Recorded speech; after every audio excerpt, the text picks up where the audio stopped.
Best of r/malicious compliance episode 151. Subscribe for edit videos daily. Teacher allows reviewing the essay questions ahead of time and a single-sided note sheet. In my 7th grade history class, the teacher was giving an essay test 1 week, so he released a list of like 11 potential essay questions the night before the test, of which 3 or 4 could be chosen and answered to complete the test. He also said we could have a one-sided note sheet. Long story short, I used the smallest legible font and the widest margins with the least space between lines and a bunch of words spelled with as few LTTRS as possible, and wrote complete answers to every question the night before the test. It was over 11,000 words on a single side of paper. I then printed a bunch of copies and gave them out to as many people as I could, since my teacher never said we had to make our own note sheet. I know I helped at least one F student get a C+ that day, though I always wondered how she didn't manage to get better because all of my answers got an A on my test.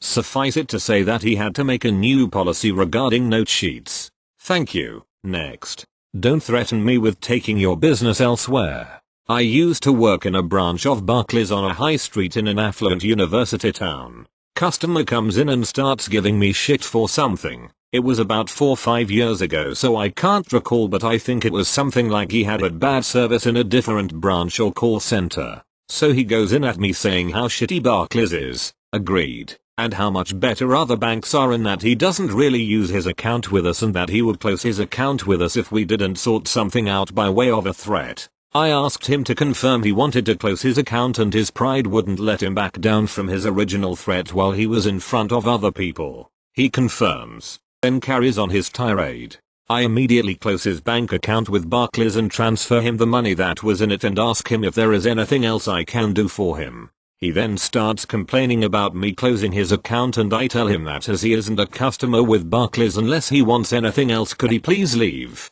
The situation was very tense and he was very loud and shouty. I thought he could do with being taken down a peg, so I took away the tool he was using to threaten me with. I probably sound like a dick, but fuck that guy and retail jobs. Thank you. Next.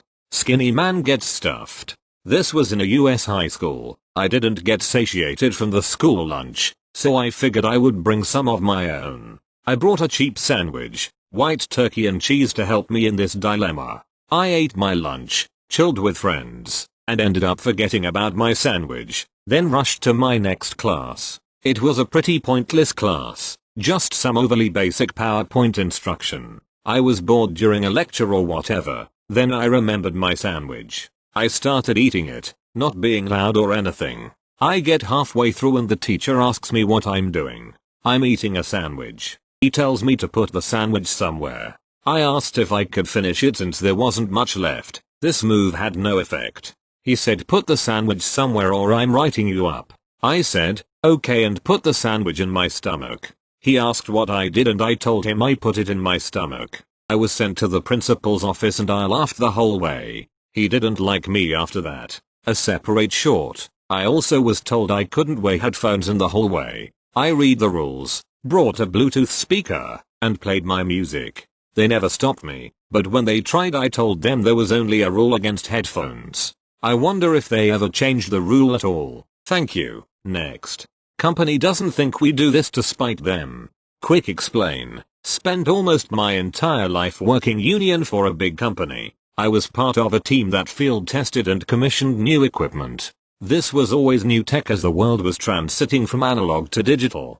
Basically we were the troubleshooters of the stuff that came out of the labs and had to start making money now. Because of that we became well known and made a lot of enemies because we had to flag down reasons why stuff didn't work right off the bat and we had to point fingers. Eventually we pissed off enough people to warrant a change in middle management and we get called into a meeting where we are told we are being split as a group. We were a tight group of a dozen techs willing to travel and do insane hours to meet due dates, and redistributed with the install teams, who caused about 50% of issues. It turned out to be a nasty meeting that had a lot of consequences throughout my whole career. A point was brought up that we could all be taking a holiday at the same time, so where would they be? We were told this could never happen.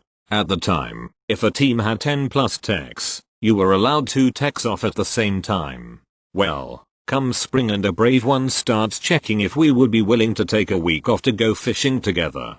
Since they've split us up, 2 per install team, it's feasible and we all get on board and scheduled that particular week for holiday. Now, none of the low-level drones who are our bosses are aware that this could be an issue and they all give their okay. Remember, we're union. Once our holidays are approved by management, this is carved in stone. So, the actual drone who is managing that dozen techs distributed in 6 different groups starts wanting to make his SLAT, systems line up, acceptance and testing, schedule for that week. Goes to first boss and tells him he needs the 2 techs for whatever project. He gets told the 2 SLAT guys are off that particular week, in 2 weeks. Goes to see the next boss, same answer.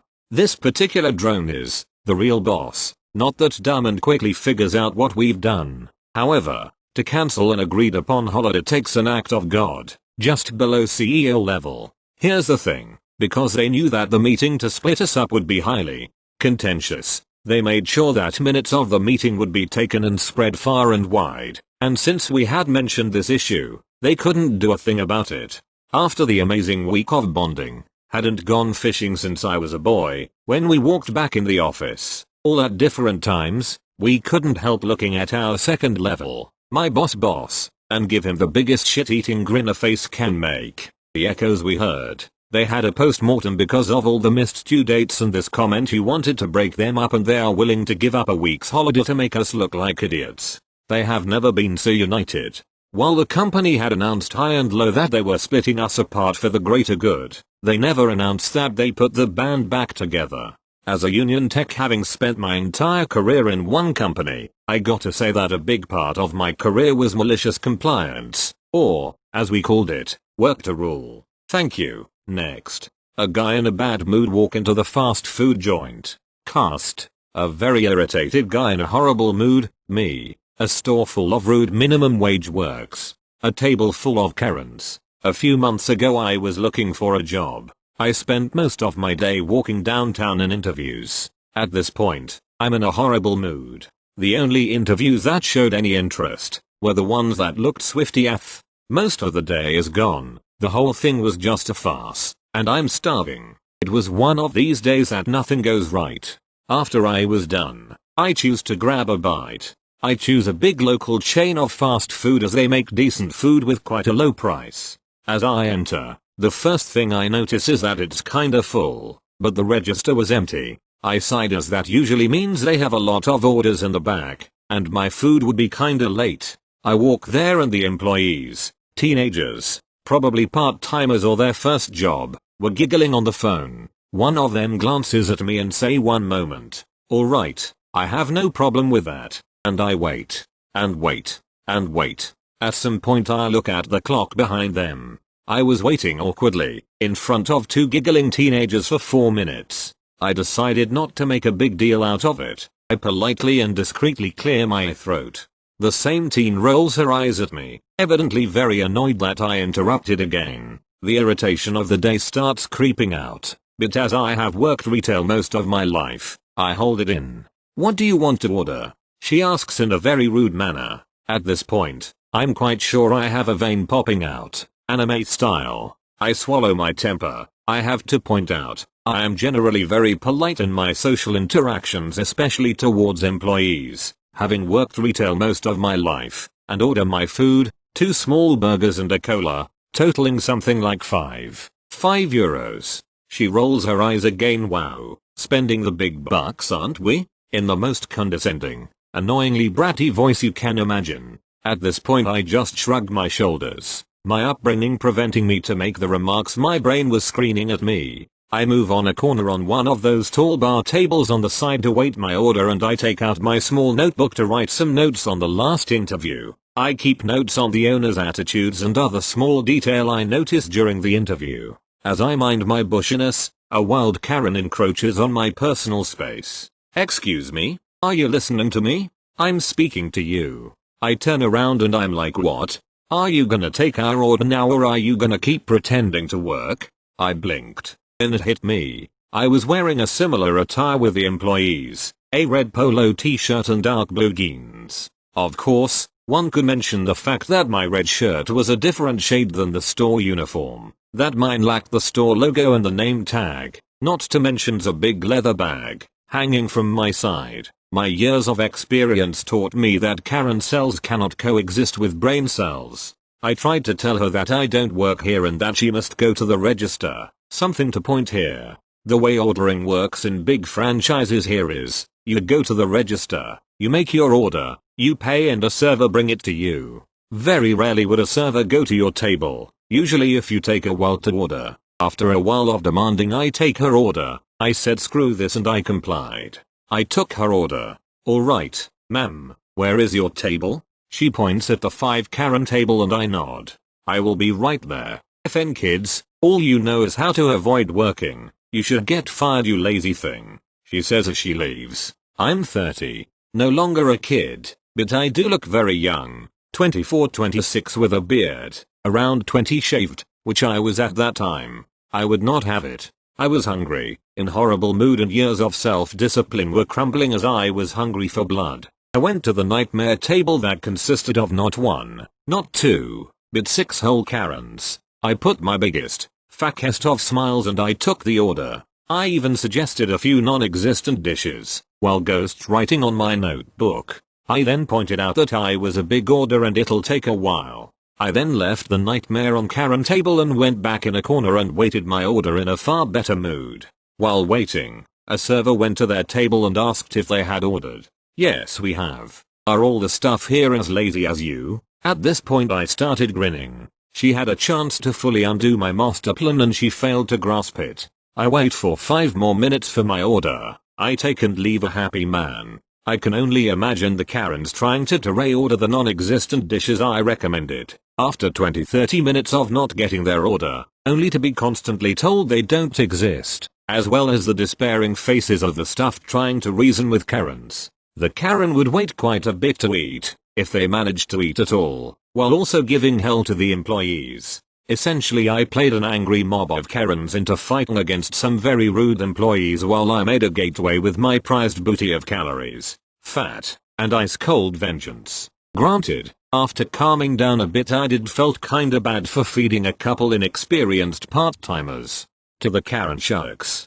but I was caught in the moment. Thank you. Next. Boss doesn't have time to discuss tips I'm not supposed to take. Okay, time to make real money. I used to work as a stockman for a very big chain store. It would probably take you one guess to guess which one. I was 17 years old, fit, into sports, and was not lazy. My stockman co-workers were lazy, slow, and had no motivation. If I saw a box said 2-person lift I just put it on my shoulder and left with the customer to the front checkout. My co-workers would go find someone and even then they had a hard time lifting anything overhead. Customers were always so happy to have me help them and I got frequent tips. I wasn't supposed to take tips and I would tell them that. Some people insisted and would get angry if I didn't take it. The first time it happened I reported it, because my training said I was supposed to give it to the store. The manager on duty said I don't care what you do, I don't have time for this right now. In my 17-year-old mind I said okay. The town I worked in was where rich people went to go vacation and had homes they rented out for like $2,000 a week. They had no problem giving me $20 or more. I made so much money just being a decent helpful human being that didn't waste people's time, that I ended up getting my own down payment for my own car. Nice.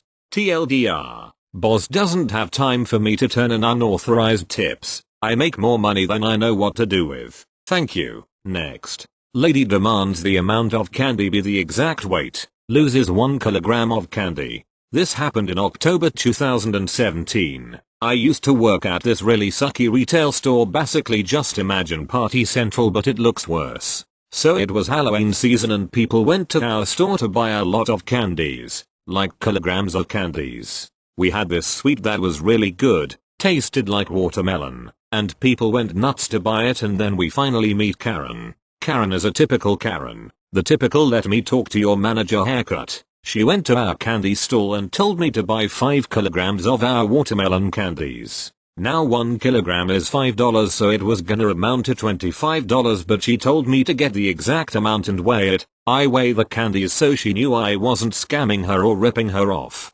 After I weighed it, it turned out it was 6 kilograms. I then got some of the candies and put them back in the display. She immediately freaked out and said she wanted those, and I just stared her and said, you wanted the exact amount of candies. You get the exact amount of candies. Edit. Grammar and story is missing some parts. Edit 2. Okay, I am gonna explain the malicious compliance of the story. Lady asks me to weigh the amount of candy she got because she doesn't trust our store. The candy weighs 6 kilograms, not 5 kilograms, and I take some out because she wanted it to be the exact amount. She then gets upset because if she shut her mouth up she would have gotten extra candy.